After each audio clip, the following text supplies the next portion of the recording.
సంగారెడ్డిలో fast track court సంచలన తీర్పు చెప్పింది. 6 ఏళ్ల బాలికపై అత్యాచారం చేసి చంపేసిన కేసులో నిందితుడు గఫార్ ఖాన్ కు మరణశిక్ష విధించింది. బీడీఎల్ భానూర్లో నివాసం ఉంటున్న బీహార్కు చెందిన గఫార్ ఖాన్ గతేడాది అక్టోబర్ 16న బాలికకు కూల్ డ్రింక్ లో మద్యం కలిపి తాగించాడు. ఆ తర్వాత అత్యాచారం చేసి చంపేశాడు. ఘటనా స్థలంలో అన్ని ఆధారాలు సేకరించి ఛార్జ్షీట్ దాఖలు చేశారు సంగారెడ్డి జిల్లా పోలీసులు. 11 నెలల్లోనే కేసు విచారణ జరిపి తీర్పు వెల్లడించింది fast track court. Ghaffar Khan ను దోషిగా నిర్ధారిస్తూ మరణశిక్ష విధించారు. బాధిత కుటుంబానికి 10 లక్షల రూపాయల పరిహారం ఇవ్వాలని ఆదేశించారు. 27 ఏళ్ల తర్వాత సంగారెడ్డి జిల్లాలో మరణశిక్ష విధించడం ఇదే తొలిసారి.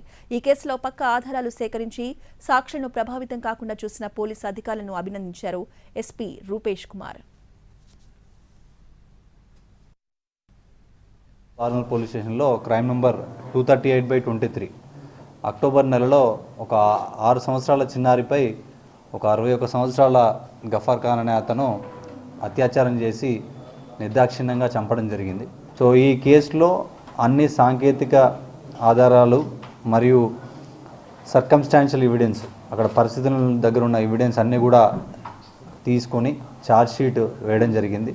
సాక్షులందరినీ కూడా ఎలాంటి ప్రలోభాలకు లొంగకుండా వాళ్ళను కాపాడుతూ ఈ ట్రయల్ అన్నింటినీ కూడా ఎక్కడా కూడా ఫుల్ ప్రూఫ్గా, అంటే చిన్న మిస్టేక్స్ కూడా ట్రయల్లో ఉండకుండా చూసి ఈ 11 నెలల లోపునే, దాదాపు క్రైమ్ జరిగి 11 నెలలు అవుతుంది. 11 నెలల్లోనే ఫాస్ట్ ట్రాక్ కోర్టు ద్వారా 27 సంవత్సరాల తర్వాత మనకి